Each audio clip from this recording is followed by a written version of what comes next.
हाय दोस्तों, कैसे हैं आप सभी। मैं डॉक्टर अनुराग फिर से अपने यूट्यूब चैनल पर आप सभी का स्वागत कर रहा हूँगा और आशा कर रहा हूँ सभी ठीक है, मस्त है, एंजॉय कर रहे हैं। एमई का आ गया है स्टार्टिंग लाइन, तो मुझे लगता है कि अब तक आप सबको याद होगी और कभी कभी सपने में भी ये स्टार्टिंग लाइन आती है होगी कि मैं डॉक्टर अनुराग आप सबका स्वागत कर रहा हूँ। ऐसा होता है क्या मेरी ये लाइन आपको याद रहती है क्या कभी अपने दोस्तों के मेरे बारे में बात होती है क्या आनंद सर का वीडियो देखा, तुमको समझ में आया नहीं आया, अरे उन्होंने वीडियो नहीं डाले अभी तक, कभी ऐसे करके मेरे ऊपर बात भी होती है कि बहुत आलसी आदमी है, वीडियो नहीं डाल रहा, हमारे एमई के एग्ज़ाम आ गए हैं। क्या ऐसी बात होती होगी क्या? ज़रा होती है तो मुझे बताइएगा कमेंट करके, थोड़ी हमसे भी चर्चा करिएगा। आइए 7 क्वेश्चन पे हमला बोलते हैं। 7 क्वेश्चन क्या है हमारा? Demand forecasting. देखिए, डिमांड फोरकास्टिंग से लगभग एक क्वेश्चन हमेशा देखा गया है एग्जाम के अंदर। डिमांड फोरकास्टिंग क्या होती है, इसका इंपॉर्टेंस क्या है और इसके मेथड क्या है, ये क्वेश्चन नॉर्मली आता है ना, मतलब कि मोस्ट रिपीटेटिव क्वेश्चन में से एक रहा है। अब डिमांड फोरकास्टिंग क्या होती है? फ्यूचर में डिमांड का एस्टिमेशन करना ही डिमांड फोरकास्टिंग है। The number of units for the consumer ready to pay, willing to pay और एबल टू पे।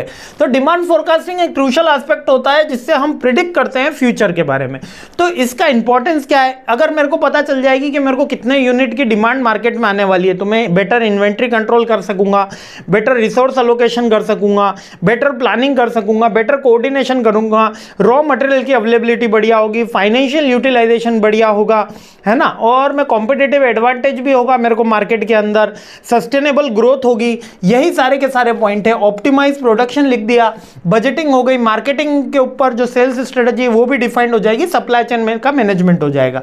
ये बेसिकली अगर मेरे को पता चल जाए कि कितने यूनिट की मार्केट में डिमांड आने वाली है। नेक्स्ट क्या होता है? मेथड।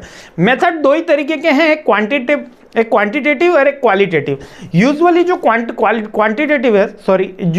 क्वांटिटेटिव है वही यूज में करते हैं हम, क्योंकि उससे नंबर्स हमको पता चल जाते हैं। जो क्वांटिटेटिव मेथड्स हैं like time series analysis, ANOVA testing, regression analysis, mean mode median हो गया हमारा, इसके अलावा और कैजुअल मेथड्स यानी प्रिडिक्शन कर देना, trend analysis, simulation analysis, machine learning और एआई का भी यूज कर रहे हो तो आर्टिफिशियल इंटेलिजेंस भी इसके अंदर लिख देना। ये नोवेल पॉइंट मैंने इंट्रोड्यूस किया है, आप ओल्ड वीडियोस में देखोगे तो एआई वाला पॉइंट नहीं मिलेगा, है ना। और कंपोजिट मेथड या कंपाउंड मेथड ये भी आप लिख सकते हो। यानी यूजुअली अगर आपसे पूछ लिया जाए कि डिमांड फोरकास्टिंग के कौन कौन से मेथड है, तो आपको लिखना है क्वांटिटेटिव मेथड, जिसमें आप लिखोगे time series analysis, regression analysis, ANOVA testing, mean mode median.